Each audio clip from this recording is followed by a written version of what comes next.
இப்போ நீங்கள் வந்து சிவகங்கையில் போய் நின்றுக்கிட்டு, சிவகங்கை பேருந்து நிலையத்தில் நின்றுக்கிட்டு, அது புது பஸ் ஸ்டாண்டோ பழைய பஸ் ஸ்டாண்டோ ஒரு பஸ் ஸ்டாண்டில் நின்றுக்கிட்டு தமிழே அப்படின்னு கூப்பிடுங்களேன், தமிழே அப்படின்னுங்களேன், ஒரு 4 பேர் கூப்பிட்டீங்களா அப்படின்னு திரும்புவான். 4 பொம்பளை பிள்ளை என்னண்ணா கூப்பிட்டீங்களா அப்படின்னு திரும்பும். எங்கே? சிவகங்கையில். மதுரையில் கூப்பிடுங்க, சென்னையில் கூப்பிடுங்க, அந்தந்த ஊர் பஸ் ஸ்டாண்ட்லேயே ரயில்வே ஸ்டேஷன்லேயே கூப்பிட்டு பாருங்கள், 4 பேர் திரும்புவாங்க கூப்பிட்டீங்களான்னு. இதே நீங்கள் வந்து பெங்களூரில் போய் நின்றுக்கிட்டு, பெங்களூர் பேருந்து நிலையத்தில் நின்றுக்கிட்டு கன்னடம் அப்படின்னு சொல்லுங்கள், ஒரு பையன் திரும்ப மாட்டான். ஏன்? திருவனந்தபுரத்தில் போய் நின்றுக்கிட்டு மலையாளம்னு கூப்பிடுங்களேன், யாரும் திரும்ப மாட்டான். அது ஒரு மொழியினுடைய பெயர், மனுஷனுடைய பெயர் இல்லை. இங்கே வேணும்னா மலையாளம் இருப்பான், இங்கேயே நம்ம ஆள் தமிழில் மலையாளம்னு பேர் வச்சுருப்பான் ஆளுகளுக்கு. அங்கே கிடையாது. மொழியினுடைய பெயர் கேரளாவிலையும் கிடையாது. ஹைதராபாத்தில் போய் நின்றுக்கிட்டு தெலுங்குன்னு கூப்பிடுங்க, திரும்ப மாட்டான், ஒரு பேர் திரும்ப மாட்டான். ஏன்? பிரயாகராஜில் போய் நின்றுக்கிட்டு ஹிந்தின்னு கூப்பிட்டு பாருங்களேன், அவ்வளோ பெரிய கும்பமேளாவில் ஒருத்தன் திரும்ப மாட்டான் என்னை கூப்பிட்டியான்னு சொல்லி. ஹிந்தின்னு எவனும் பேர் வச்சுக்கிட்டவன் உலகத்தில் கிடையாது. சம்ஸ்கிருதம்னு பேர் வச்சுக்கிட்டவன் உலகத்தில் கிடையாது. இங்கிலீஷ்னு கூட பேர் வச்சுக்கிட்டவன் உலகத்தில் கிடையாது. தமிழன் ஒருத்தன் தான் தன்னுடைய தாய்மொழியினுடைய பெயரை தன்னுடைய உடம்புக்கும் உயிருக்குமான பெயராக வைத்து மகிழுகிறான். ஏன்னா அது ரத்தத்தோடு ஊறியது, பண்பாட்டோடு கலந்தது. அதனால தான் அதில் ஏன் சிறப்பு இருக்கிறதுன்னு நம்ம சொல்லித்தான் ஆக வேண்டியிருக்கு. சும்மா வெறும் மொழி 4 பேர் பேசுனா கேட்குறாங்க, எந்திரிச்சு போயிடுறாங்கன்னா இப்படி உட்கார முடியுமா? வேற மொழியில் உட்காந்து கேட்பானா? இப்படி ஒரு கூட்டம் கூட்டி இத்தனை பேரை அமர வைத்து ஒருவர் பேசுகிறார், 1000 பேர் கேட்கிறார்கள்னா வேற எந்த மொழியிலையும் இவ்வளவு நேரம் உட்காந்து கேட்குறவங்களாம் கிடையாது. அதுவும் பட்டிமன்றம்னு சரி அந்த மாதிரி அமைப்புகள்லாம் வேற எங்கேயும் கிடையாது. காசிக்கு போயும் கருமம் தீரலைன்னு ஒரு பழமொழி இருக்குது, கேள்விப்பட்டிருக்கீங்களா? ரொம்ப ஆசாரம் தெரிந்தவன் காசிக்கு போன கதைன்னு ஒன்று படித்தேன். ரொம்ப பழைய கதை தான், எல்லாருக்கும் தெரிஞ்சிருக்கும். இல்லைனாலும் இப்போ சொல்லி விடுங்க, சின்ன பிள்ளைகளுக்கெல்லாம் சொல்லுங்கள், எப்படியெல்லாம் கண்டதுக்கெல்லாம் ரொம்ப ஆசாரம் பார்க்காதீங்கன்னு. ஒரு டீ கொடுத்தா கூட வாங்கி 4 தடவை இப்படி மோந்து பார்ப்பான் சில பேர். அவன் குடிப்பானா? அவன் குடிச்சா அப்படி பாரு, எங்கேயாவது ஏதாவது மிதக்கதான்னு பாரு. நம்மளாம் ஈயவே எடுத்து போட்டு டீ சாப்பிடுவோம். அது சாப்பிட்ருக்கு நம்மளும் கொஞ்சம் ஒரு வாய் குடிச்சிட்டு போவோமே அப்படின்னு அப்படி இருந்துட்டு போவான். கிடைக்காத இடத்துல என்ன பண்ணுறது? ஆசாரம் தெரிஞ்சவன் வந்து காசிக்கு போனான்னா அந்த கதை ரொம்ப சுவாரஸ்யமான கதை. அவன் வந்து ஒரு கல்யாண வீட்டுக்கு போகிறான், விருந்து சாப்பிட்றான், சாப்பிட்டான்னா நல்லா ரசித்து சாப்பிட்றான். இவனை விட ரசனைக்காரனாக இருக்கான் பக்கத்தில் இருக்கவன், உறுப்புன்னு அடிக்கிறான். சில பேர்லாம் ரசத்தை கையவே பைப்பாக வச்சு இப்படி உறிஞ்சுவான், மொத்தமாக உறிஞ்சி அடிப்பான். அப்படி எல்லாம் சாப்பிட்டுட்டு கடைசியில் பாயாசத்தை ஊற்ற சொல்லி பல பேர் இப்போ எல்லாம் வந்து கப்பு வச்சு பாயாசம் ஊற்றுறாங்க. அப்படிலாம் பண்ணக்கூடாதுங்க. நல்ல வாழை இலையில் சூடாக இருக்கும்போது அந்த பாயசத்தை ஊற்றி அதை ஓட விட்டு வலித்து அடிக்கணும். அப்படி இருக்கும், அவ்வளோ டேஸ்ட்டாக இருக்கும். அது அந்த கெட்டியாக விழுகும். 4 தடவை எடுக்க அது வந்து தண்ணியாக மாறிடும். அதில் இருக்கிற பருப்பு, அதில் இருக்கிற கிஸ்மிஸ் பழம் அதெல்லாம் தேடி பிடிச்சி சாப்பிட்டீங்கன்னா அவ்வளோ நல்லா இருக்கும். இப்போல்லாம் என்கிட்ட டாக்டர் வந்து பாயாசம்னா நீங்கள் எழுதி கூட பார்க்கக்கூடாது, கண்ணால் வேணுமா பார்த்துக்கலாம்னு இருக்கார். விருந்திலாம் வந்துச்சுன்னா நம்ம ஆளுங்க அங்கே தான் போய் நிற்பான், முதல்ல பாயசம் கொடு கொஞ்சம், அதை கொண்டு முதல்ல அப்படின்வான். இந்த மாதிரி விருந்தில் சாப்பிட்டா தானே உண்டு. அவன் சாப்பிட்டுக்கிட்டு இருக்கும்போது வளைச்சி பாயசத்தை உறுப்புன்னு அடித்தான் பாருங்க, பக்கத்துலையில் எச்சி பட்டுருச்சு. இவன் சாப்பிட்டுக்கிட்டு இருந்ததில்ல போச்சே, நம்ம சாப்பாட்டில் எச்சில் விழுந்துருச்சே, ஆசாரம் கெட்டு போச்சே, நம்ம விரதம் இருந்ததெல்லாம். இப்போ இந்த கருமத்தை எங்கே போய் தொலைக்கிறது அப்படின்னு முடிவு எடுத்து என்ன பண்ணான்? காசிக்கு போகிறதுன்னு முடிவு பண்ணிட்டான் அவன். ஏன்னா ஒன்றும் இல்லை, எச்சில் பட்டதுக்கு. கிளம்பி மறுநாளே கிளம்பிட்டான், போகிறான். அன்னைக்கு இரவு ஒரு இடத்துல வீட்டில் தங்குறான். அங்கே போனோடனே மா சாப்பிட்றீங்களான்னு கேட்குறாங்க. எல்லா வீட்லேயும் விருந்து உண்டு. திண்ணையில் உட்காந்தனே சாப்பிட்றீங்களா? சாப்பிட்றேன். இலையில போட்டால் தான் சாப்பிடுவேன்னா ஆசாரம். ஏன்னா அதான் யாரும் சாப்பிடாமல் இருக்கும். சரி இலையில போடுங்க. அந்த அம்மாவும் சரின்னு போட்டுருச்சு. சாப்பிட்டு முடிச்சோன்னே வேகமாக எடுத்தான் பாருங்கள். எடுக்காத நீங்கள், நான் எடுத்துக்கிறேன்னுச்சு. ஏன் மரியாதையா அப்படின்னா, இல்லை பத்திரமா எடுக்கணும். எங்கள் மாமனார் வந்து இலையில தான் சாப்பிடுவார், ஒரு வாரத்துக்கு ஒரு இலையை வச்சுக்கிடுவோம் கழுவி. இன்றைக்கி அவர் வெளியே போயிருக்காரு, வர்றதுக்குள்ளே நீங்கள் வந்துட்டீங்க, கழுவி உங்களுக்கு போட்டிருக்கேன்னொன்னே அடப்பாவி ஆச்சாரம் போச்சே அப்படின்னா கிளம்பிட்டான். அன்னைக்கு அங்கேயே தங்கலை, போவோம் காசியை நோக்கி போவோம்னா. மறுநாள் போனால் மறுநாள் இரவு ஒரு வீட்டில் தங்கினா. சாப்பிட்றீங்களான்னு கேட்டோடனே சாப்பிட்றேன், தட்டு வேணாம் இலை வேணாம், மண் சட்டி இருந்தால் கொடுங்க போதும், புழங்காத மண் சட்டி ஏதாவது இருந்தால் அதை கழுவி கொடுங்க. கொடுத்தாங்க, சாப்பிட்டான். சாப்பிட்டு முடிச்சுட்டு கழுவிட்டு வரேன்னு கிணத்தடிக்கு போனால் உடச்சிவிட்டான். அடப்பாவி, 30-40 வருஷமாக பாதுகாத்து வச்ச மண் சட்டியை உடச்சிவிட்டியாடா பாவின்னு அந்த கிளவி சொன்னான். அப்படின்னு எங்கள் வீட்டுக்காரர் சாகிறப்ப முகம் கழுவுறது, வாய் கழுவுறது எல்லாமே அதில் தான், எச்சு துப்புறது எல்லாமே அதில் தான் பண்ணிக்கிட்டு இருந்தார். இப்போ அதை உடச்சிவிட்டியே, என் காலத்துக்கு வச்சுருந்தேன் அதை, கடைசி காலத்துக்கு, இப்போ நான் எங்கே போவேன் அப்படின்னு அவள் தான். போச்சா, இதுலேயும் போச்சா ஆச்சாரம் அப்படின்னு கிளம்பி போயிட்டான். காசிக்கு போய் மொத்தமாக கழிச்சிக்கலாம்னு அடுத்து போனான். 3வது நாள் அங்கே போனோடனே, அம்மா இலை வேணாம், தட்டு வேணாம், சட்டியும் வேணாம், நீங்கள் என்ன பண்ணுங்கள், சாப்பாட்டில் அந்த வடிக்கிறீங்கள அதுலேயே குழம்பு ஊற்றி கரண்டியில் கிண்டி நான் கையை நீட்டுறேன், என் கையில் வச்சுருங்க, நான் சாப்பிட்டுக்கிறேன். சாப்பிட்டான். சாப்பிட்டு முடிச்சுனே, அப்பா இன்றைக்காவது எச்சில் படாமல் சாப்பிட்டோன்னு வெளியே திண்ணையில் உட்காந்தான். திண்ணையில் வீட்டுக்குள்ளே நுழையும் போது 2 மாடக்குழி வச்சுருப்பாங்க விளக்கேற்றுறதுக்காக. அந்த மாடக்குழியில் வெத்தலை பாக்கு இருந்துச்சு. அட பாட்டி வச்சிருக்கு போல் இருக்கு நமக்கு வெத்தலை பாக்கு அப்படின்னு சொல்லி எடுத்து பாக்க முதல்ல போடணும். வெத்தலை பாக்கு போடுறதை பற்றியே 1 மணி நேரம் பேசலாம், எப்படி போடுறதுன்னு. அந்த பாக்கு எடுத்து கடக்குன்னு கடிச்சான் பாரு. உள்ளேருந்து அந்த அம்மா, பாட்டி கடிச்சிட்டியா அப்படின்னு கேட்டான். அப்படின்னா நானும் 10 நாளாக அந்த பாக்கை கடிச்சு பார்க்குறேன். ஒரு நாளைக்கு 1/2 மணி நேரம் வாயில் வச்சு ஊற வச்சு பார்க்குறேன். என்னால் முடியல, நீ கடிச்சு விட்டிய, போடு வெத்தலையை. காசியும் வேணாம், ஒன்று வேணாம், ஜாமி வீட்டுக்கே போகிறேன், இனிமேல் நான் அனுசரித்து நடந்துக்கிறேன்ட்டு வந்துட்டான். இப்படியெல்லாம் இருக்கும்.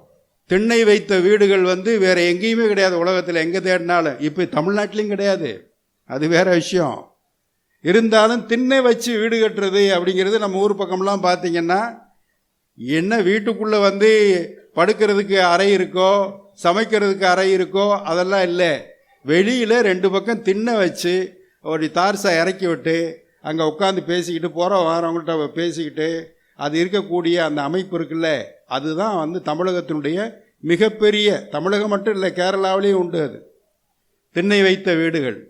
அதனுடைய எல்லாம் ஒன்றா இருந்த தன்மை தானே. அப்போ தமிழுக்குன்னு ஒரு பெருமை, தமிழர்களுக்குன்னு ஒரு பெருமை, அதை பற்றி தான் இன்னைக்கு நம்ம சிந்திக்க இருக்கிறோம். விருந்து அப்படிங்கிறது நம்ம நினைக்கிற விருந்து இல்லை, அதுதான் ரொம்ப முக்கியமானது. இந்த 23ஆம் புலிகேசியில் மன்னராக வடிவேல் உட்காந்துருப்பார், ஒற்றராக அந்த காலை வருவார் நடிகர். அவன் படை முட்டிட்டு போயிடுவான், அதுக்கப்புறம் ஒற்று சொல்ல வருவார். அவன் படையெடுத்து வர்றான்னு, ஏன்டா இவ்வளவு லேட்டாக சொல்கிறிய, என்னடா விஷயம்னு கேட்டால், அந்த முன்னாடியே இந்த விஷயத்தெல்லாம் கேள்விப்பட்டுட்டேன், வர்ற வழியில் என் உறவினர் வீட்டில் ஒரு கெடா வெட்டு இருந்துச்சு, 2 நாள் இருந்து விருந்தை சிறப்பிச்சுட்டு வரலாம்னு இருந்துட்டு வந்தேன்னுவான். அது மாதிரி அந்த விருந்துங்கிறது தெரிஞ்சவங்களுக்கு சாப்பாடு போடுறது இல்லை விருந்து. எங்கள் மாமனார் வந்திருக்காரு விருந்துக்கு, எங்கள் மருமகன் வந்திருக்காரு விருந்துக்குன்னு சொல்லக்கூடாது. தமிழர்கள் சொல்லக்கூடிய விருந்துங்கிறது முற்றிலும் வேறானது, புதுமையானது. அதுதான் விருந்துக்கு அர்த்தமே புதுமை தான். விருந்துனாவே புதுமை அப்படின்னு தொல்காப்பியர் சொல்லியிருக்காரு. இன்னைக்கு யார் யாரையோ தமிழ் தலைவர்னு சொல்லிக்கிட்டு இருக்காங்க. தமிழின் ஆதிகுடி ஆதித்தலைவர் அப்படின்லாம் இப்போ முழக்கங்கள் வர வர ஆரம்பிச்சிருக்கு. விருந்து அப்படிங்கிறது ஏதோ மாம மச்சனை கூப்பிட்டு முறை விருந்து கொடுக்கறது, தீபாவளி விருந்து கொடுக்கறது, பொங்கல் விருந்து போடுறது, அது இல்லை விருந்து. திருவள்ளுவர் சொல்லுகிறாரு, தொல்காப்பியர் சொல்லுகிறார், விருந்தேதானும் புதுவது புனைந்த யாப்பின் மேற்றே அப்படிங்கிறார். புதுசா ஒரு யாப்பு, ஒரு கவிதையில புதுசா ஒன்று வருதுல, புது கவிதை என்பதை பற்றி தொல்காப்பியரே சொல்லியிருக்கிறார். புதிதாக ஒரு யாப்பு கண்டுபிடிக்கப்பட்டால் அதுக்கு பேரு விருந்துன்னு பேரு. புதிதாக ஒருவர் வீட்டுக்கு வந்தால் அவருக்கு விருந்துன்னு பேரு. ஒருத்தன் சொல்றான், அவ பெரும்பாடு படுத்துறாப்பா அந்த பொண்ணு, காதல்ல விழுந்துட்டேன். காதல் என்ன பேயா, இல்லை நோயா? அவன் கேட்குறான். இந்த பாங்கன்னு ஒரு தோழனை பக்கத்தில் வச்சுக்கிட்டு அவனா பேசுறது பதிலாக கூட ஒரு ஆளை வச்சு பேசுவாங்க. அப்படி தலைவி தோழிகிட்ட பேசுவா, தலைவன் பாங்கன்கிட்ட பேசுவான். பாங்கன்னா தோழன் அர்த்தம். எவ்வளவு பாங்காக உள்ளவர்கள் பாங்கன், நம்ம கூட இருக்கிறவன் பங்காக உள்ளவன், பங்காளின்றமுல இப்போ அது மாதிரி பாங்கன். அவன்கிட்ட சொல்றாரு, இது நோயாக இருக்கிறதா இல்லை பேயாக அணங்கு வந்து பிடிச்சிக்கிட்ட மாதிரிலாம் இருக்கு, என்னைய படாத பாடு படுத்துதே அப்படின்னு இவன் துடிக்கிறத சொல்றான். டேய் மாப்பிள்ள, நீ நினைக்கிற மாதிரி அது அணங்கும் கிடையாது, நோயும் கிடையாது. அது விருந்தே காமம் அப்படின்னு ஒரு வார்த்தையை அங்கே போடுறாரு. விருந்தை கொண்டு வந்து அங்கே போட்டு காமிக்கிறார் அந்த புலவர். கலித்தொகை இலக்கியத்தில் வருது விருந்தே காமம் அப்படிங்கிறான். இது என்ன புதுசாக சொல்கிறாங்கன்னா, அது எப்படி இருக்கும்னா முதல்ல உனக்கு புதுமையாக தெரியும், அப்படியே விட்டுரு. இது ஒன்றும் உலகத்தில் இல்லாதது கிடையாது. அவனை வந்து சமாளிக்கிறதுக்காக சொல்லுகிறான். நீ அப்படியெல்லாம் மயங்கி கிடக்காத. உன் மன உணர்வு, மனப்பிராந்தின்னு சொல்கிறான்ல, மன உணர்வு அப்படி பெருசாக தெரியுது. அந்த காதல்ங்கிறது அது ஒன்றும் இல்லை, கொஞ்சம் நேரத்துக்கு அப்படி இருக்கும், அப்புறம் இல்லாமல் போயிடும். அப்போ விருந்து என்பது முதல்ல நடக்கக்கூடிய புதுமை அப்படிங்கிறது. அப்போ விருந்தாளி அப்படின்னு சொல்கிறவர் யாருன்னா, நமக்கு எந்த வகையிலும் உறவாகவோ நட்பாகவோ இல்லாதவர் தான் நமக்கு விருந்தாக வரக்கூடியவர் அப்படிங்கிறதான். புன்னை மரம், அந்த புன்னை மரையில் ஒரு பெருஞ்சினை, சினைனா கிளைன்னு அர்த்தம். அதில் வந்து ஒரு அழகாக ஒரு குருகு பறவை உட்காந்துருக்கு, வெள்ளையா கருத்த ஒரு கொம்பு, அந்த கொம்பின் மேலே ஒரு வெள்ளை கொக்கு வந்து உட்காந்துருக்கு, குருகு உட்காந்துருக்கு. இதை பார்த்து ஒரு கவிஞன், அந்த சங்ககால கவிஞன் சொல்லுகிறான், அடடா இயற்கையினுடைய விருந்து எப்படி இருக்கு பார்த்தீங்களா, அந்த புன்னையினுடைய கிளை வந்து இல்லமாகவும் அந்த இல்லத்திற்கு வந்த விருந்தாக அந்த குருகும் உட்கார்ந்திருக்கிற காட்சி எவ்வளவு அற்புதமா இருக்கு. இயற்கையின் மூலமாக விருந்தை படைத்து காட்டுகிற பெருமை நம்முடைய தமிழ் இலக்கியத்துக்கு ரொம்ப அழகா, ரொம்ப சின்ன வரி தான், ஒரு காட்சி படிவம் அது. இந்த மாதிரியான ஒரு படிவத்தை தான் மெட்ரோன்னு ஒரு சார் படிச்சிருக்காரு, சார் நிறைய சொல்லுவார். அது ஒரு ஒரு ஒரு மெட்ரோ ஸ்டேஷனில் பிரான்சில் நடக்கக்கூடிய ஒரு காட்சியை படிக்கும்போது ஒரு ஒரு காய்ந்த மரக்கிளையில் ஒரு ஒரு ஒரு ஒரு இலை இருப்பதை பற்றி ஒரு கவிஞர், அதுதான் இமேஜரியில் ஃபஸ்ட்டு கவிதை, அது எஸ்ரா பவுண்ட் எழுதுனது. இது வந்து எப்போ எழுதுனது, 1900 எழுதுனது. நான் சொல்கிற எஸ்ரா பவுண்டு கவிதை அது 2000 வருஷத்துக்கு முன்னாடியே நம்மால் எழுதிட்டான். அந்த பெருஞ்சினையிலே விருந்திற் சிறுகுருகு அது வந்து உட்கார்ந்துருக்குன்னா, எந்த இயற்கையையும் வந்து அடைகிற அந்த பறவை இனம் அந்த மரத்திற்கு விருந்து. விருந்து இதுக்கு தான். ஆனாலும் கூட புதிதாக வருது இல்லை, அதை இடம் சேர்க்குது இல்லை. அப்போ வந்தவங்களை என்ன பண்ணணும், மோப்ப குழையும் அனிச்சம் முகந்தெரிந்து நோக்க குழையும் விருந்துன்னு திருவள்ளுவர் சொல்றார். முகத்தை திரித்து நோக்காமலேயே அவர்களை வாங்க வாங்க சாப்பிட்றீங்களா அப்படின்னு கூப்பிடணுமா. ஏன் இந்த மாதிரி விருந்து என்பது புதுமைங்கிற சொல்லுல தமிழ் பாரம்பரியம் விருந்தோம்பல் என்கிற பண்பை வளர்த்திருக்கிறது பார்த்தீங்கன்னா, அந்த காலத்திலலாம் எங்கேயுமே வந்து ஹோட்டல் கிடையாது. இப்போ ஊரே இல்லாமல் ஹோட்டல் வந்துருச்சு. தங்கு விடுதி இருக்கு, வாங்க, யாருமே இல்லையே பக்கத்தில், அதை பற்றி இல்லை, நாங்கள் இருக்கோம், வாங்க 2 நாள் தங்கிட்டு நீங்கள் வாட்டுக்கு போங்க, சாப்பிட்டு எல்லாமே தர்றோம் அப்படிங்கிறாங்க. வழிப்போக்கு எல்லாத்துலேயும் உணவகங்கள் வந்துருச்சு, தங்கு விடுதிகள் வந்துருச்சு. அப்போ எல்லாம் கிடையாது. இப்போ இங்கே இருந்து ஒருத்தர் கிளம்புறாருன்னு வச்சுங்களேன், காசிக்கு போகிறேன்னு கிளம்புறார். அவர் கிளம்புறாருன்னா எத்தனை நாள் போவார்னா அவருக்கு தெரியாது. அவர் பாட்டுக்கு மெதுவாக நடந்து போகணும். பக்கத்தில் ஏதாவது ஊர் இருந்துச்சுன்னா யாருக்கிட்டையும் போய் கேட்க மாட்டார் பசிக்குதுன்னு. பிச்சைக்காரனுக்கும் விருந்தா போகிறவனுக்கும் வித்தியாசம் இதுதான். பண்பாடு தெரிந்தவன் போய் அம்மா தாயே பசிக்குதுன்னா கேட்குறவன் அந்த ஊர்லேயே சுற்றிக்கிட்டு இருப்பான். இவன் இந்த ஊர்லேருந்து போகிறான் காசிக்கு, இங்கேருந்து கிளம்புறான். முதல் நாள் இரவு திருச்சி போகிறான்னா அங்கே போய் வண்டியை நிப்பாட்டு. வண்டின்னா என்ன, நட வண்டி தான், நடராஜா டிரான்ஸ்போர்ட் தான், நடந்து போகிறவன் தான். அங்கே போய் இப்படி பார்ப்பான், இருட்டாக இருக்கும் எல்லா பக்கமும். அப்புறம் ஒரு திண்ணையில் போய் உட்காருவான் சாயந்தரம் நேரம். திண்ணைனா யார் வேணுமாலும் உட்காரலாம், யார் வேணுமாலும் தூங்கலாம், அதுக்கு பெர்மிஷன் எல்லாரும் கொடுத்துருவாங்க. இப்போ அப்படியெல்லாம் கிடையாது. அந்த மாதிரி அவன் போய் உட்கார்ந்த உடனே ஒரு ஆள் உட்காந்துட்டாங்கன்னா உள்ளேருந்து வருவாங்க. வாங்க அப்படின்னு ஒரு கேள்வி. அதுதான் முகம் திரிந்து நோக்காமல் முகமலர்ச்சியோடு வரவேற்கிற தன்மை, வாங்க அப்படின்னு. அந்த கிளை, புன்னமரை கிளை, என்மேல் உட்காருகிறாயே குறுகேன்னு ஒரு ஒரு ஒரு சிலிப்பு சிலித்து எந்திரிச்சு போ அப்படின்னு சொல்லிச்சுன்னா விருந்து எங்க நடக்கும்? அது ரொம்ப சந்தோஷமா தனக்கு அழகு சேர்க்கிற அந்த குறுகு, அதுக்கு அது அழகு, இதுக்கு இது அழகு, அப்படி ஒரு அழகு இயற்கை காட்சியில் விருந்து அழகு. அப்போ அவங்க வந்து ஏதாவது சாப்பிட்றீங்களா, எங்கேருந்து வர்றீங்க, கொஞ்சம் கேட்டுட்டு சாப்பாடு தண்ணி கொடுத்துட்டு சாப்பாடு போட்டு அனுப்புவாங்க. விருந்து என்பது முகமலர்ச்சியோடு செய்யப்படுவது. விருந்து மோப்பக்குழையும் விருந்துன்னா, முகம் திரிந்து நோக்கக்குழையும் விருந்துன்னா அனிச்சப்பூ மாதிரி அப்படி அப்படி முகம் சுளிக்காமல் வர்றவங்கள வரவேற்கணும். அதனால தான் வந்து நல்லவன்ட்ட செல்வம் இருந்துச்சுன்னா நடு ஊரில் நல்ல மரம் வந்து பயன் மரம் அப்படி பழுத்தது மாதிரின்னு திருவள்ளுவர் சொல்வார். கெட்டவங்கிட்ட பணம் இருந்துச்சுன்னா நடு ஊரில் நச்சு மரம் பழுத்தது மாதிரின்னு சொல்லுவாங்க. இந்த விருந்து என்பது வர்றவங்களுக்கெல்லாம் கொடுத்து சிறப்பாக வச்சு அப்படி பண்ணுறது, மகிழ்ச்சியோடு பண்ணணும். இந்த விருந்துங்கிறது ஆண் மட்டும் பண்ணக்கூடாதுன்னு ஒரு கோட்பாடு வச்சுருக்காங்க நம்ம தமிழ் பாரம்பரியத்தில். தமிழ் மரபில் பார்த்தீங்கன்னா ஆண் மட்டும் செஞ்சோம்னா அது தான தர்மமாக மாறி போகும். மனைவியோடு வந்து உட்காந்து மனைவி வந்து பரிமாறணும், கணவர் கூட நிற்கணும். இதுதான் இந்த விருந்து முறையில் சிறப்பு. சிலப்பதிகாரத்தில் இங்கே வந்து உட்காந்துக்கிட்டு அந்த ஆளை அனுப்பிச்சி விட்டு, கோவலனை அனுப்பிச்சி விட்டு இந்த அம்மா கண்ணகி வருத்தப்படுறாங்க, நான் வந்து விருந்ததிர்கோடலும் இழந்த எண்ணெய் அப்படின்னு. அறவோர்க்கு அளித்தலும் அந்தனர் ஓம்பலும் துறவோர் எதிர்தலும் விருந்து எதிர்கோடலும் இழந்த எண்ணெய் அப்படின்னு. ஏன்னா இவ தனியாக இருக்கா.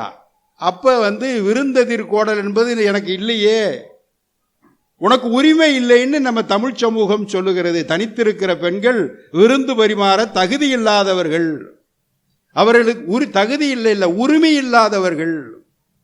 கணவன் மனைவி சேர்ந்து வந்து பரிமாறணும். நீங்கள் 63 நாயன்மார்களுடைய வரலாறு படிச்சிங்கன்னா, பெரிய புராண கதைகள்லாம் படிச்சிங்கன்னா, அதில் வரக்கூடிய அந்த விருந்து பரிமாறுகிற முறைகள்லாம் பார்த்தீங்கன்னா கணவனும் மனைவியுமா தான் வந்து நிற்பாங்க.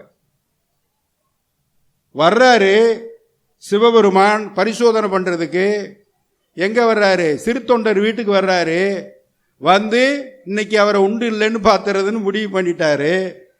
சிறு தொண்டருக்கு என்ன பழக்கம்னா, ஒவ்வொரு நாளும் மதிய உணவு யாராவது முகம் தெரியாத ஒரு சிவனடியாரை அழைத்து கொண்டு வந்து வீட்டில் விருந்து பரிமாறி விட்டு அவங்க சாப்பிட்ட பிறகு விருந்தோம்பி மிச்சில் மிசைவான் புலம். இது அது வந்து விதைக்காமலேயே விளைச்சல் காணுமா. விருந்தோம்பி மிச்சில் மிசைவான் புலத்தை வந்து எப்படி இருக்கும்? வெத்தும் விடல் வேண்டும் கொள்ளோ. விதையை போடணுமா? அதில் தேவையில்லைப்பா. பாரி அப்படித்தானே இருந்தாரு. பாரியினுடைய பரம்பு மலை எதிரிகளெல்லாம் சூழ்ந்து கொண்டாலும் கபிலர் பாடுகிறார், எப்பா நீ யானைப்படையை கொண்டு வா, ஒவ்வொரு மரத்துக்கும் ஒரு யானையை கட்டு, தேர்ப்படையை கொண்டு வா, ஒவ்வொரு வயலுக்குள்ளேயும் ஒரு தேரை நிப்பாட்டு, இத்தனை பேரை கொண்டு வந்து ஜெயிக்க முடியுமான்னு பாரு, சுத்தி முற்றுகையிட்டுக்கொள், உள்ள இருக்கிற மக்கள் வெளியே போக முடியாது, வெளியே இருக்கிற மக்கள் உள்ள வர முடியாது, விவசாயம் நடக்காது, பண்டமாற்று நடக்காது, ஏற்றுமதி இறக்குமதி இல்லாமல் போகும், தொழில் வளம் இல்லாமல் பாரியினுடைய பரம்பு நசிந்து போகும் அப்படின்னு நினைக்கிறியா? கபிலர் சொல்லுகிறார். நீ இப்படி நிறுத்திக்கிட்டு எவனையும் போக விடாம வர விடாம மூவேந்தர்களும் சூழ்ந்து கொண்டாலும் பாரியினுடைய பரம்பு இருக்கே வளம் குன்றான் ஆடியா. அதான் வித்தும் இடல் வேண்டும் கொள்ளோன்னு சொல்றான். உழவர் உழாதன 4 பயன் உடைத்தே. எங்க ஊர்ல எங்க பரம்பு நாட்டில் உழவர் உழுகாமலேயே 4 விதமான விளைச்சல் நடந்துக்கிட்டே இருக்குமியா அப்படின்னா. என்ன அப்படின்னா, ஒன்றே சிறியிலை வெதிரின் நிலை நெல் விளையுமே. மூங்கில் இருக்குல்ல, அதான் அதுவா வளர்ந்து அதுவா வெடிச்சு மூங்கில் நெல் அரிசி சிதறும், அது நாங்கள் சாப்பிடுவோம். நீ வந்து முற்றுகையிட்டு கொண்டாலும் எங்களுக்கு வெளியே இருந்து அரிசி தேவைப்படாது, நாங்கள் இங்கேயே விளைய வச்சுக்கிடுவோம். சிறிகளை வெதிரின் நெல் விளையுமே. 1. 2 கொழுங் சுவை தீஞ்சுவை பலவின், தீஞ்சுவை பலவின் பழம் மூழ்குமே. பழம் அதுவா பழுத்து வெடிச்சு பலாப்பழம் கீழே கொட்டிக்கிட்டே இருக்கும், எடுத்து சாப்பிட்டுக்கிட்டே இருப்போம், யாருக்கும் பசி வரவே வராது. 2. 3வது கொழுங்கொடி. 3 கொழுங்கொடை வள்ளி கிழங்கு வீழ்க்குமே. வள்ளி கிழங்கு தோண்ட தோண்ட எங்கே தோண்டினாலும் கிழங்கு வந்துக்கிட்டே இருக்கும், அவிச்சு சாப்பிட்டுக்கிட்டே இருப்போம், பசி இருக்காது. 4 திணியடும் குன்றம் தேன் சொரியுமே. எங்கிட்டு போனாலும் எதை சாப்பிட்டாலும் அங்கே போய் அருவியில் தண்ணி கொட்டாதுப்பா, தேன் கொட்டிக்கிட்டு இருக்கோம், அள்ளி குடிச்சிட்டு போயிடுவோம். அதனால வித்தும் இடல் வேண்டும் கொள்ளோ விருந்தோம்பி மிச்சில் மிசைவான் போலன்றது பாரியினுடைய பரம்புக்காக திருவள்ளுவர் எழுதிய திருக்குறளாக நம்ம வச்சுக்கலாம். அதை அப்படி இப்போ சிறு தொண்டு இந்த இடத்துல கைதட்டணும்னு நினைக்கிறேன் நீங்கள்லாம். ஏன்னா ரேடியோவில் இருக்கிறதுனால அதெல்லாம் நாங்கள் சொல்லுவோம் அப்பப்பா, கேட்குறீங்களா இல்லையான்னு. ஏன்னா நீங்களும் கேட்குறீங்களான்னு எங்களுக்கு தெரியணும்ல. ஓரளவுக்கு வந்துட்டாங்க சார், அதுக்காக முழுசாக நிறைச்சிட்டு தான் உட்காரணும்லாம் சொல்லாதீங்க. அப்புறம் நீங்களும் ஃப்ளைட்டை பிடிக்கணும், நானும் ஊருக்கு போய் சேரணும். சிறு தொண்டர் வந்து இப்படி விருந்து பரிமாறிட்டு தான் மிச்சில் மிசைகிற அந்த பழக்கத்தை உடையவர். எல்லா சிவனடியாருக்கும் அது பழக்கம். வர்றாரு சிவன் வர்றாரு, இவர் ஆள் தேடி போயிருக்காரு. கோயில் பக்கமாக யாராவது சிவனடியார் இருந்தால் கூப்பிட்டு வரேன், சமைச்சு ரெடியாக வைங்க. அந்த அம்மாவுக்கு பேர் திருவெண்காட்டு நங்கை. திருவெண்காடு அந்த அம்மாவோட சொந்த ஊர். அந்த அம்மாவுக்கு பேரே திருவெண்காட்டு நங்கை. சந்தனத்தாதி ஒரு வேலையாள் பணிப்பெண், இவங்கெல்லாம் வீட்டில் சமைச்சிக்கிட்டு இருக்காங்க. இவர் போயிருக்காரு. பையன் ஒருத்தன் சீராளன்னு ஒரு பையன், 5 வயசு பையன், அவன் ஸ்கூலுக்கு போயிருக்கான், அவ்வளோதான். இவர் இன்னைக்கு கூப்பிட்டு வரேன் விருந்து அப்படின்னு போயிருக்காரு. இவர் வந்துட்டார் சிவபெருமான். யார்யா அவர் இருக்காரா, சிறு தொண்டர் இருக்காரா அப்படின்னு கேட்குறாரு. இல்லைங்க, அவர் தேடி போயிருக்காரு, நீங்கள் உட்காருங்க வந்துடுவாருன்னு. ஆடவர் இல்லாத வீட்டில் நான் உட்கார மாட்டேன். 2 பேரும் வர்றாங்க, நாங்கள் 2 பேர் இருக்கோம், வந்து உட்காருங்க. நான் கோயிலே இருக்கேன், ஆத்தி மரத்துக்கு கீழே, அங்கே வந்து என்னை கூப்பிட்டு வாங்க. அவர் வந்த பிறகு வந்தார். வந்தோடனே மகிழ்ச்சி, வாங்க எல்லாம் பண்ணி எல்லாம் பூஜையெல்லாம் பண்ணிவிட்டு சாப்பாடு ரெடி, சாப்பிட்லாமான்னு. நான் வந்து நீ நினைக்கிற மாதிரி ஆள் இல்லை, நான் வடக்கிருந்து வர்றவன், நான் வந்து பைரவ சாமி. அப்படின்னா நாங்கள் வந்து பசுக்கறி தான் சாப்பிடுவோம். நான் 3 வகை பசு வளர்த்துக்கிட்டு இருக்கேன் வீட்டில். போய் பாருங்கள், தொழுவத்தில் ஏகப்பட்ட பசு நிற்கிது, எது வேணுமா அடிப்போம் அப்படிங்கிறாரு. யார்? சிறு தொண்டர். பசுன்னா நரப்பசியா? விவரம் இல்லாமல் பேசுகிற. 6 மாதத்துக்கு ஒரு தடவை தான் இறை எடுப்பேன். நரப்பசுன்னா என்ன? மனிதரை தான் கொல்லணும். அதுவும் அதில் சில கண்டிஷன் இருக்குது, நிபந்தனைகள். கண்டிஷன் சப்ளைன்னு ஒரு ஸ்டார் போட்டு கீழே ஒரு பக்கத்தில் கட்டுரை போட்டிருப்பான். மேலே பார்க்கும்போது எது எடுத்தாலும் இலவசம்னு போட்டிருக்கோம், கீழே கண்டிஷன்ஸ் அப்ளைன்னா வேறு மாதிரி போகும். அப்போ என்ன வேணும்னா, ஒரு வீட்டுக்கு ஒரு குலத்திற்கு ஒரு வாரிசாக இருக்கணும், 5 வயசு நிரம்பிய பாலகனாக இருக்கணும், அம்மா பிடிச்சிக்கிறோன்னா அப்பா கழுத்தை பிடிச்சி அறுக்கணும். இப்படி அறுத்து சமைச்சு யாரும் அழுகக்கூடாது வீட்டில். அடப்பாவிகளா, அப்படி பற்றி சமைச்சு கொடுத்தீங்கன்னா நான் சாப்பிட்றேன் அப்படின்ட்டார். சரி பண்ணுவோம். அவங்க பேசுனாங்க, முடிவு பண்ணாங்க. மகனை போய் ஸ்கூல்லேருந்து கூப்பிட்டு வந்தாங்க. அவர் எல்லாருமே வந்து சந்தோஷமாக வந்து சமையல் ஆகி முடிஞ்சிருச்சு. சாப்பிடுங்க அப்படின்னா, நான் எப்படியா தனியாக சாப்பிடுவேன், எனக்கு ஒரு ஆள் கூட வேணும், நீவே வந்து உட்காரு. நான் பிள்ளைக்கறியவே, அவன் பிள்ளைக்கறியவே அவனை சாப்பிட சொல்கிறார். இல்லைங்க அப்படி இப்படின்னு, சும்மா உட்காரு. சரி, உன் வீட்டில் ஒரு பையன் இருப்பானே, அவனை கூப்பிடு அப்படின்னார். அவன் எங்கேருந்து வருவான், இந்த நேரத்துக்கு அவன் இங்கே உதவ மாட்டான் அப்படிங்கிறாரு. இப்போதைக்கு அவன் இங்கு உதவான் அப்படின்னா. இல்லை உமா கூப்பிடு. அப்புறம் சீராளான்னு கூப்பிட்ட பிறகு அவர் வந்தார். அந்த சோதனையை முடித்து போனார்னு அந்த கதை உங்களுக்கு தெரியும். இவர் வந்து பரஞ்சோதியாக இருந்து பல போர்களை வென்று வாதாபியை ஜெயித்து நம்ம பிள்ளையார்பட்டி விநாயகர் முதற்கொண்டு விநாயகரையே முதல்ல கொண்டு வந்தவர் தான் இவர், சிறு தொண்டர். அங்கேருந்து வழிபாட்டு கொண்டு வந்தவர். அதுக்கு முன்னாடி வரைக்கும் சிவாஸ் ஃபேமிலின்னு பழைய ஃபோட்டோவை எடுத்து பாருங்கள். நானும் இப்போ பார்க்குறேன், சில நேரங்களில் இருக்கும் சிவாஸ் ஃபேமிலின்னு போட்டிருக்கோம். அதில் விநாயகர் இருப்பார், முருகன் இருக்க மாட்டார். அவர் நம்மால் இப்போ லேட்டஸ்ட்டாக அங்கே தத்தெடுத்து அவரை கூட வச்சுருக்கோம். இப்போ அந்த மாதிரி சிவாஸ் ஃபேமிலியில் முருகன் அட்டாச்சு, அது மாதிரி அது வேற விஷயம். அந்த வாதாபி வரை ஜெயித்து பல போர்களை வென்றதனால் தன்னுடைய கையினாலேயே இன்னொரு உயிரை கொன்னா என்ன ஆகும்னு தெரிஞ்சுக்கிறதுக்காக அந்த அந்த அந்த லீலை அங்கே நடந்திருக்குன்னு வச்சுக்கோங்களேன். இது என்னன்னா, இந்த விருந்து பருமாறுவது மகிழ்ச்சியோடு செய்ய வேண்டும்னா தன்னுடைய மகனாக இருந்தாலும், தலைக்கறி சமைச்சியா அந்தாள் சேட்டக்காரர் சிவபெருமான், தலை என்ன பண்ணீங்க அது நல்லா இருக்காதுன்னு ஒதுக்கி வச்சிட்டோம்னா அந்த அம்மா சொல்லுது, இல்லை இல்லை எனக்கு அதுதான் ரொம்ப பிடிக்கும், உடனே வேலைக்காரம்மா அதையும் சமைச்சு வச்சிருக்கிறாங்க, இந்தா கொண்டு வாரு, அப்போ தான் அந்த அம்மாவுக்கு மோட்சம் கிடைக்கும்னு. அப்படியெல்லாம் கதை. இந்த வித்தும் இடல் வேண்டும் கொள்ள மாதிரி தான் இந்த இளையான்குடி மாற நாயனார் எல்லாமே நம்ம மாவட்டத்தை சேர்ந்தவங்க தான் சொல்கிறேன்.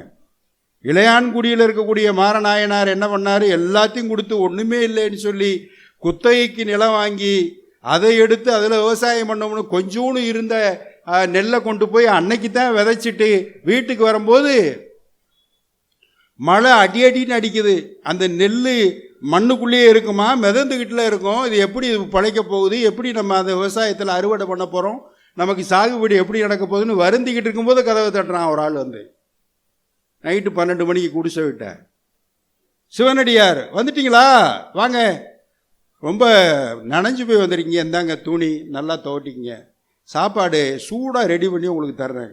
நல்லா ஒன்றுமே கிடையாது, தெரியும், அவருக்கும் தெரியும் அந்த அம்மாவுக்கும் தெரியும், உங்களுக்கு சூடாக சமைச்சு தரேன், இங்கே உட்காந்துருங்க. வீட்டில் அப்புறம் மந்திர ஆலோசனை என்ன பண்ணுறது, சுத்து பத்தில் எல்லாருக்கிட்டையும் கடை வாங்குறதெல்லாம் வாங்கி முடிச்சாச்சு, இனி யார் கேட்டாலும் கொடுக்க மாட்டான். இந்த மழையில் யார் வெளியே போகிறது வர்றது அதெல்லாம் பண்ண முடியாது. எங்கேயாவது நெல் இருந்தால் எடுத்துகிட்டு வாங்க, அரிசி இருந்தால் கொண்டு வாங்க, நான் சமைச்சு தரேன், நான் ரெடி. அந்த அம்மா அப்படி ஒரு அம்மா கிடைக்கணும்ல. முதல்ல முகமலர்ச்சியோட ஒரு அருமையான சங்கப்பாட்டு, மனைவியினுடைய முகத்தில் மலர்ச்சி எப்போ வருது அதை பார்க்கறதுக்காகவாவது விருந்து வரணும்னு ஒரு பாட்டு நற்றிணையில். என் மனைவியினுடைய முகத்தில் எப்போ மகிழ்ச்சி வரும்னா அவளே எல்லாம் பாடிக்கிட்டே சமைப்பா எல்லாம் பண்ணுவான், விருந்து வந்துருச்சுன்னா ரொம்ப ரெட்டிப்பு மகிழ்ச்சியாக இருப்பாள், அதை அழகை பார்க்கறதுக்காக வீட்டுக்கு விருந்து வரட்டும்னு ஒரு பாட்டில் சொல்கிறாங்க. சரின்னு அந்த அம்மா சொன்ன பிறகு அப்புறம் அவங்களே ஐடியா கொடுக்குறேன். இன்றைக்கி தானே காலையில் போய் விதைச்சிட்டு வந்தீங்க வயலில், போய் நம்ம வயலில் ஒரு கூடையை கொண்டு போய் அதை அரிச்சிட்டு வாங்கலேன், தண்ணியில் மிதந்துக்கிட்டு இருக்கோம். அருமையான யோசனை.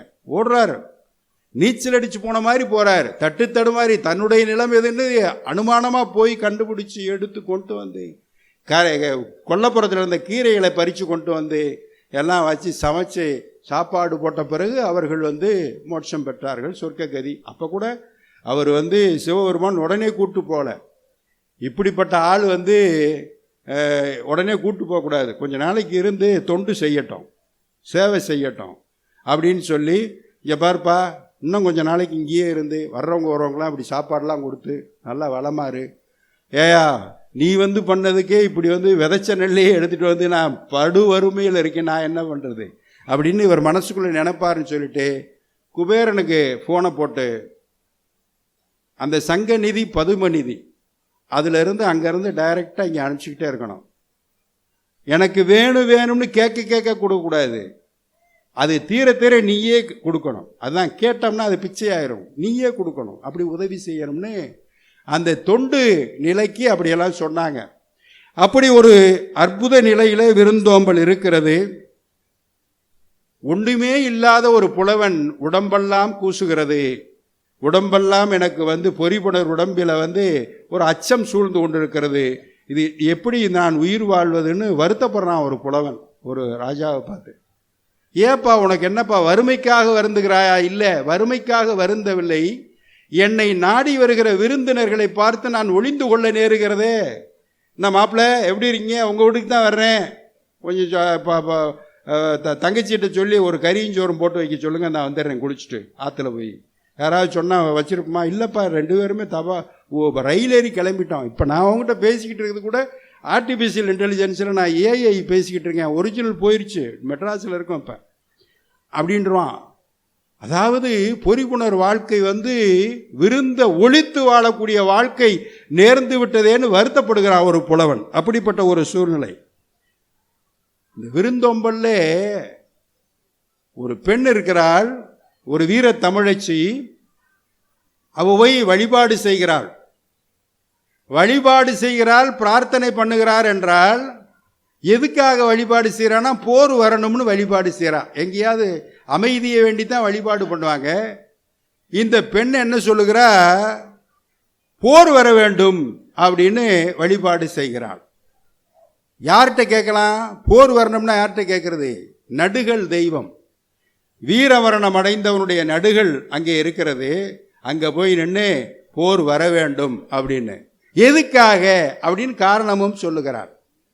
போர் வந்தா தான் எங்கள் நாட்டு ராஜா அவனுக்கு ஃப்ரெண்டாக இருக்கக்கூடிய எங்கள் வீட்டுக்காரன் 2 பேரும் போய் சண்டைக்கு போடுவாங்க. சண்டைக்கு போனாங்கன்னா அடுத்த வினாடியே முழு வெற்றியை அடைவார்கள். அங்கேருந்து பரிசு பொருள்கள்லாம் எடுத்துகிட்டு வருவாங்க.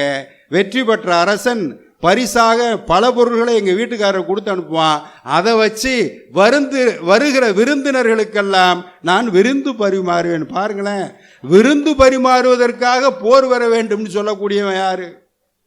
இப்பெல்லாம் தீபாவளி வந்துருச்சு, பொங்கல் வந்துருச்சுன்னா மூக்குத்தி காணாமல் போகும், தோடு காணாமல் போகும், அப்படி அடகு வச்சிடறோம்.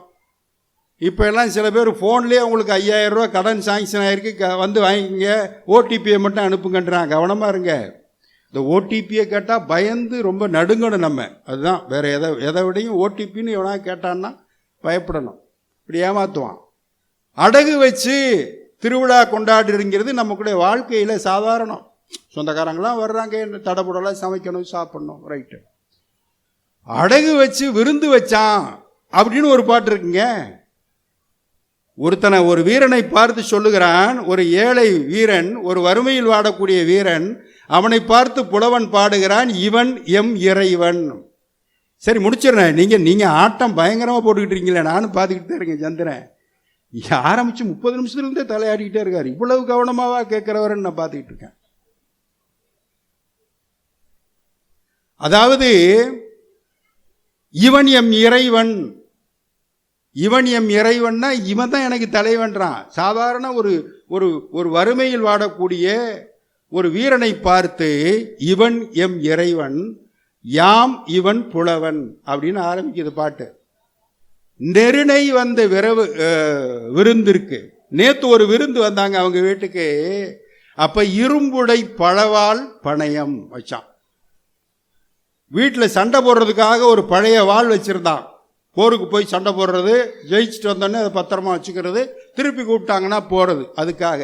அதை போய் அடகு வச்சு வந்த விருந்தை பார்த்துக்கிட்டான்.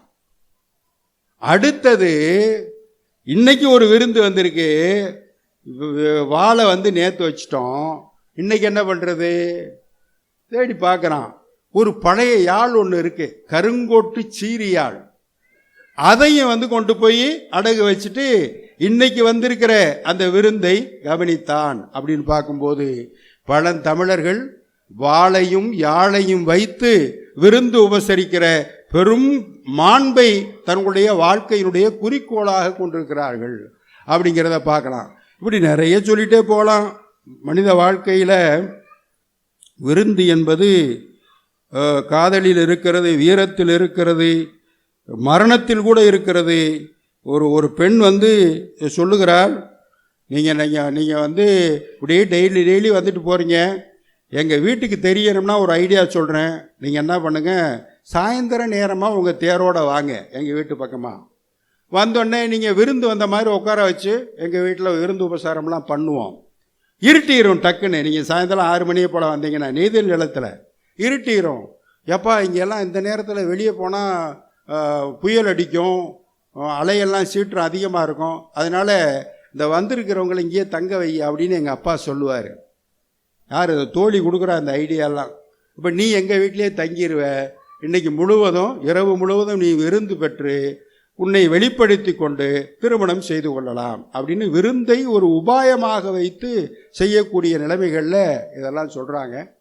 விருந்து என்பது நண்பர்களே தெரிந்தவர்களோடு உறவாடுவது அல்ல, விருந்து தெரியாதவர்களோடு உறவாடுவது. அதனால தான் கோயில் இல்லாத ஊரில் குடியிருக்க வேண்டாம்னு ஒரு பழமொழி. கோயில் வழிபாட்டுக்கு மட்டும் இல்லை, எல்லாத்துக்குமே அதுதான் ஒரு மைய இடமாக இருந்திருக்கிறது, மைய புள்ளியாக இருந்திருக்கிறது. நடந்து போகிறவன், தங்குவதற்கு இடவசதி இல்லாதவன், இப்போ எல்லாம் எல்லாமே வந்துடுது, ஏர்பிஎன்பி எல்லாம் வந்துடுது. ஃபோன்லேயே புக் பண்ணிவிட்டு பிரெட் அண்ட் பிரேக்ஃபாஸ்ட் சாப்பிட்டு அம்பாட்டுக்கு போயிட்டே இருக்கலாம். அதெல்லாம் மாறிக்கிட்டு இருக்கு. இப்படி இதெல்லாம் ஒன்றும் இல்லை. இப்படி உள்ள சூழ்நிலையில் நடந்து போகும்போது கண்ணு கட்டிய தூரம் வரைக்கும் வீடு வாசல் தெரியலேன்னா ஒரு கோபுரம் தெரியும். ஓ, அங்கே ஊர் இருக்கு, அங்கே போனோம்னா சாப்பாடு கிடைக்கும் அப்படின்னு அங்கே வர்றதுக்காக வழிகாட்டுகிறது. இந்த காலத்தில் ஏன் அந்த காலத்திலே கலங்கரை விளக்கங்கள் கப்பல்களை அழைத்ததை போல திருக்கோயில் கோபுரங்கள் மனிதர்களை அழைத்து ஒன்று கூடும் ஒரு இடமாக அது மாற்றி அமைக்கப்பட்டிருக்கிறது. அந்த காலத்தில் அப்படிதான் அடையாளப்படுத்தப்பட்டிருக்கிறது. இன்னொரு விஷயம், கூட்டு குடும்ப வாழ்க்கை. அந்த காலத்தில் வாழ்ந்த வாழ்க்கை, கணவன் மனைவி மருமகன் பேரன் பேத்தி, ஒரு 20-30 குடும்பம் ஒரு வீட்டில் இருக்கும். அப்புறம் விருந்துக்கு எங்கே போகிறது? இங்கேயே தானே இருக்கார் மாப்பிள்ளை. போன தீபாவளிக்கு வந்தீங்க, இந்த தீபாவளி வரப்போகுது, இன்னும் உங்களுக்கு வீட்டுக்கு ஞாபகமே வரலையான்னு கேட்டிருக்காரு மாமனார். வந்திருக்கு மாமா, லெட்ரு போட்டு அவங்களெல்லாம் வர சொல்லியிருக்கீங்க அப்படின்னு இவர் சொன்னாராம். அப்படி நிலைமைகள்லாம் இருக்கு. கூட்டு குடும்ப வாழ்க்கையில் விருந்து என்பது வெளியில் இருக்கிறவங்களுக்கு இல்லை, உள்ளே இருக்கவங்களுக்கு செய்கிறது இல்லை. அப்போ வெளியிலேருந்து வருவங்க தான். அப்படி மனிதர்களை புதிதாக அறிமுகப்படுத்தி கொண்டு அவர்களோடு உறவாடுவது, புதிய உறவை உரிமையை நிலைநாட்டிக் கொள்வது, இப்படிப்பட்ட நிலையில் இந்த விருந்தோம்பல் என்பது மிக முக்கியமானதாக கருதப்படுகிறது. அன்றி அப்படி இருந்தது என்று சொல்லி வாய்ப்பிற்கு நன்றி கூறி விடைபெறுகிறேன். வணக்கம்.